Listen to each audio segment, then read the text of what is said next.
अस्सलाम वालेकुम। उम्मीद करता हूँ कि आप खैरियत से होंगे। आज मौलाना फ़ज़ल रहमान ने इंतहाई मज़म्मत की है और गुस्से में भी है और अफ़सोस भी किया है मौलाना फ़ज़ल रहमान ने, और यही कहा है कि चाहे पीटीआई के कारकुन शहीद हुए उस पे भी हमें अफ़सोस है, चाहे पाकिस्तान के जो अहलकार कोई शहीद हुए हैं तो उस पे भी हमें इंतहाई अफ़सोस है। और हामिद मीर साहब ने कहा है कि यकीनन उसने कहा है कि हमारी आँखों देखी बात है कि मैंने लोग गोलियां चलाते हुए देखी और साथ में लोग ज़ख्मी देखे, और उसने कहा ये मुझे ये नहीं लग रहा था कि ये पाकिस्तान है और फ़लस्तीन और इसराइल की तरह जैसे गाज़ा में जुल्म हो रहा है इस तरह मैंने देखा। हामिद मीर का कहना था। अब कहने का मकसद ये है कि हमें ख़ुद मुझे ज़ातियात तौर पे भी अफ़सोस हुआ, चाहे पीटीआई के कारकुन भी हमारे भाई पाकिस्तानी हैं और साथ में पुलिस डिपार्टमेंट के जो भाई शहीद हुए हैं या पीटीआई के भाई शहीद हुए हैं, ये दोनों आपस में भाई थे। आखिर एक बात मेरी ज़ातियात को समझ नहीं आती कि पाकिस्तान तहरीक इंसाफ की पार्टी एक सियासी पार्टी है, इसको पूरे पाकिस्तान से यहाँ लोग आए थे और हज़ारों की तादाद में लोग थे। डी चौक से 7 एवेन्यू समझो F8 G8 तक पूरा ब्लू एरिया भरा हुआ था दोनों तरफ। लेकिन कहने का मकसद ये कि पूरी ये राह, इतने रास्ते, इतने कंटेनर हटाते हटाते आखिर डी चौक पर पहुँचे कैसे?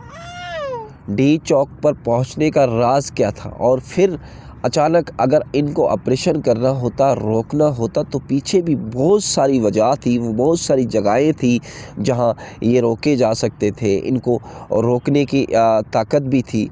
लेकिन इनको इधर तक पहुंचाना, यहाँ पहुंच जाना, ये फिर इनके ऊपर मतलब हमला करना, हावी हो जाना, उसके बाद ये फ़ौरन मतलब जैसे आपको पता है कि जिसके ऊपर गोलियां बरसी जाएंगी या शेल गिरे जाएंगे, आखिर कोई ये लोहे की बॉडी नहीं है। हर किसी को, हर इंसान को मौत का खौफ ज़रूर होता है, चाहे मैं हूँ, आप हो, कोई भी हो। तो कहने का मकसद ये एक बहुत बड़ी मेरी समझ के मुताबिक तो साजिश लगती है कि पाकिस्तान से, पूरे मुल्क से यहाँ बंदे पहुँच गए और यहाँ 2 घंटे में पूरा डी चौक और ब्लू एरिया बिल्कुल ख़ाली हो गया। मतलब कोई बंदा ही नहीं था। मैं ख़ुद उस एहतजाज में शामिल था। वो वजह यही थी कि मैं ख़ुद मज़दूरी मेहनत के हिसाब से अंडा बेचने गया था, जिसके बाद अचानक 9:15-10 बजे तकरीबन आवाज़ें आई, चीखें आई, मतलब फायरिंग की भी आवाज़ें आई, मतलब शैलिंग की भी आवाज़ें आई और लोग चीखें बहुत मार रहे थे, जिसकी वजह से लोग भागम भाग लग गई। मैं भी भागा, ज़ाहिर बात है अपनी जान बचाने के लिए। मेरे हाथ में अंडे थे, जिसकी वजह से मैंने कोशिश की कि मेरे अंडे भी बच जाएं, क्योंकि जब बंदे स्पीड से आते हैं तो ऊपर बंदों के ऊपर चढ़ भी जाते हैं। मैंने आगे चैना चौक से आगे एक बिल्डिंग है, 2 बिल्डिंग, वहाँ नीचे मैं चला गया, थोड़ी देर वहाँ ठहरा, उसके बाद फिर गलियों से मैं सीधा अपने कैंप में आ गया।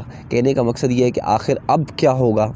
अब अभी तक बुशरा बीबी का भी कोई बयान नहीं आया, अली अमीन गंदापुरी का भी कोई मेरी नज़र में कोई बयान नहीं आया।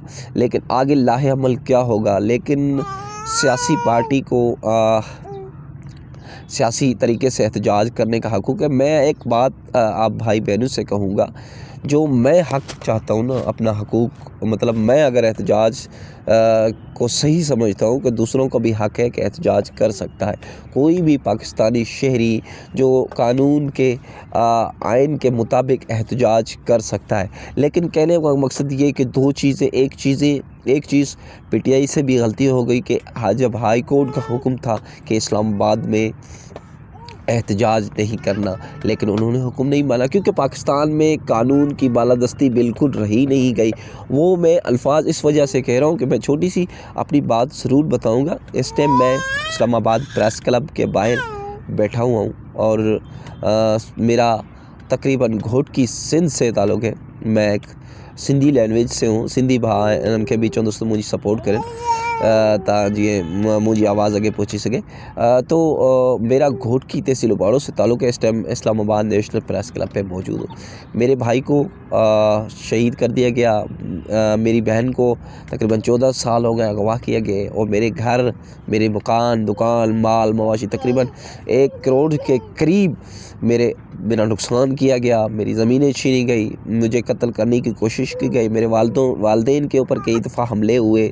बीच में उन वटेरों ने एक जरगा किया जिसमें 10 लाख रुपए बिताए किए, और मेरी भाई जो कत्ल हो गया है, जो शहीद हो गया, उसको उसकी बेटी भी तलब की। जिसके बाद मैंने वीडियो बनाई, सोशल मीडिया पे इंतहाई वायरल हुई, आप भाइयों ने सपोर्ट की। जिसके बाद निगरान हुकूमत थी, CM सिंध था मकबूल बाकर, जो निगरान CM सिंध मकबूल बाकर, और वज़ीर दाखिला रिटायर ब्रिगेडियर हारिस नवाज साहब, उस दोनों ने नोटिस लिया। उसके बाद उन वडेरों के ऊपर स्टेट की तरफ से FIR भी दर्ज हुई। कुछ अरसा मेरे वालिद वहाँ बैठे गए, पुलिस की तरफ से बैठाया गया सारा कुछ। फिर जैसे निगरान हुकूमत ख़त्म हुई, फिर मेरे वालिदैन के ऊपर हमला हुआ। मेरे वालिदैन का वो जो सामान वगैरह रखा गया था, वो सारा कुछ लूट लिया गया, छीन लिया गया। फिर हम कई दफ़ा SSP घोटकी के ऑफिस गए, थाने पे गए, लेकिन हमारी दाद रस्सी नहीं हुई। कहने का मकसद ये है कि इस मुल्क में कानून की बालादस्ती नहीं रही, इंसाफ का तराजू बिल्कुल बिगड़ चुका है। और कुछ ख़ास करके मैं इदारों से कहूँगा, अगर आप ख़ुद कानून पे अमल नहीं करेंगे तो लोग भी नहीं करेंगे। और इसमें ख़ास करके आपको एक दोस्त भाई बहनों से ये भी मैं मैसेज दूँगा, चाहे मेरी बात किसी को बुरी लगे या अच्छी लगे, मैं अपना व्यू देना चाहता हूँ कि पाकिस्तान में ख़ास करके जब ऐसे कोई हालात होते हैं तो उसमें हमारे मुल्क दुश्मन फ़ायदा उठाते, और फ़ायदा उठाते हैं कि ये मुल्क ऐसे ही टूटते हैं जिस तरह अभी हालात बने हुए हैं। ये हालात की ज़िम्मेदार दोनों बंदे हैं, मतलब PTI भी हालात की ज़िम्मेदार है इसकी, और मौजूदा हुकूमत भी हालात की ज़िम्मेदार है। अगर इस तरह हालात रहे तो मेरे ख़्याल में इस मुल्क का नामो निशान नहीं बचेगा। ये सिर्फ़ नाम का पाकिस्तान रहेगा, बाकी पाकिस्तान नहीं रहेगा। बाकी अल्लाह ताला आप भाई बहनों को सलामत रखे, खुश रखे, आबाद रखे। प्लीज़ अगर हो सके तो इस मेरे गुलाम रसूल भाई यूट्यूब चैनल को सपोर्ट करें, सब्सक्राइब करें, जितना हो सके। हो सकता है मेरा ये कैंप जो है, क्योंकि मेरे अभी इतने हालात नहीं है कि मैं रेंट पे किराया दूं, क्योंकि इधर बहुत महंगाई है, अगर लेना पड़ता है वो भी दूर दराज पे, फिर भी मेरा एहतजाज डिस्पोज हो जाता है। जिसकी वजह से आप भाइयों की छोटी सी कोशिश से मुझे अगर सपोर्ट कर दोगे, हो सके मेरी इनकम यूट्यूब से आना शुरू हो जाए। हो सकता है मेरे निज़ाम अच्छा चलना हो जाए, हो सकता है मैं कोई मकान रेंट पे ले लूँ। अल्लाह ताला आपको सलामत रखे। मेरी और भी पाकिस्तान के ख़ास करके आर्मी चीफ़ से, चीफ़ जस्टिस पाकिस्तान से, वज़ीर आज़म पाकिस्तान से और मौजूदा इदारों से, और ख़ास करके मेरी शिकवा है मीडिया से, क्योंकि मीडिया मुझे इस 6 सालों में कवरेज नहीं दे पाई है। मैं प्रेस क्लब के बाहर बैठा हूँ कैंप लगा के नहीं, बल्कि मुझे मेरे ऊपर 1, 2, 3 दफ़ा इस्लामाबाद CDA की जानिब से, इस्लामाबाद पुलिस की जानिब से मेरे कैंप गिराए गए, और मेरा वो सामान वगैरह उठाया गया, छीना गया। मैं ख़ास करके CDA चेयरमैन से कहूँगा कि ये छोटा सा कैंप है जिसमें मैं अपने बच्चों का बारिश की वजह से सर छुपाने के लिए बनाया होता है। एहतजाज ही मेरा हक़ है। मैं एक पर 6 साल से एहतजाज कर रहा हूँ, मेरे ऊपर कोई नज़र नहीं डाला। ख़ास करे मां सिंधन के वरी भी चौं दोस्त मुझे सपोर्ट करें। और मैं इंटरनेशनल मीडिया से भी अपील करता हूँ कि खुदारा मुझे और मेरी फैमिली की आवाज़ बने, मुझे हकूक़ दे, मुझे पुलिस तहफ़्फ़ुज़ दे। जो मेरा भाई को शहीद किया गया उसकी GIT बनाई जाए, दोबारा से उसके केस को देखा जाए। मेरी बहन अगर ज़िंदा है तो उसको बाजियाब करवाया जाए।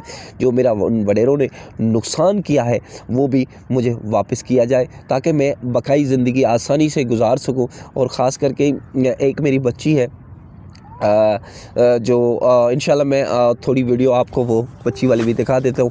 इंशाल्लाह वो आखिरी वीडियो आप देखेंगे। अल्लाह ताला आपको और आपकी फ़ैमिली को सलामत रखे। अगर आप मुझसे रब्ता करना चाहें, व्हाट्सअप नंबर या कॉन्टेक्ट नंबर है मेरा 0300 3262 706 0332 62 706। ये मेरा नंबर है, व्हाट्सअप भी और कॉल नंबर भी, आप रिपोर्ट कर सकते। ख़ास करके आखिरी में अल्फाज देखो, मेरी बच्ची है 5 साल की, इसके बाद वीडियो उसकी देखोगे, उसके वो न चल पाती है, न देख पाती है, ना बात कर सकती है, कुछ भी नहीं कर सकती। अगर कोई ऐसा इदारा पाकिस्तान में इंसानियत पे काम करता है, कोई ऐसा इंसान जो, मेरी बच्ची का पता नहीं पाकिस्तान में इलाज मुमकिन है या नहीं है, इसका इलाज होगा या नहीं होगा, रब जानता है। अगर आप कोई ऐसा इंसान हमारी वीडियो देख रहा है तो मेरी इस बच्ची सायरा का ऑपरेशन करा दे, ऑपरेशन नहीं इलाज करवा दे, तो अल्लाह उसको जज़ा और खैर अता फ़रमाएगा। अल्लाह ताला आपको और आपकी फ़ैमिली को सलामत रखे। जज़ाकल्लाह खैर। ये मेरी फैमिली है, इस हाल में हम रह रहे हैं इस कैंपों में। ये मेरी बच्ची है जो 5 साल की है, सायरा नाम है इसका। ये इस तरह ही है। अगर हो सके किसी भाई बहन कोई ऐसा पाकिस्तान में इदारा मौजूद है, दुनिया भर में, कोई मेरी बच्ची इसका इलाज करा दे तो बड़ी नेकी मिलेगी। तो हम इस हाल में रह रहे हैं। अल्लाह ताला आपको सलामत रखे, खुश रखे। ये मेरी बेटी अल्हम्दुलिल्लाह ठीक है।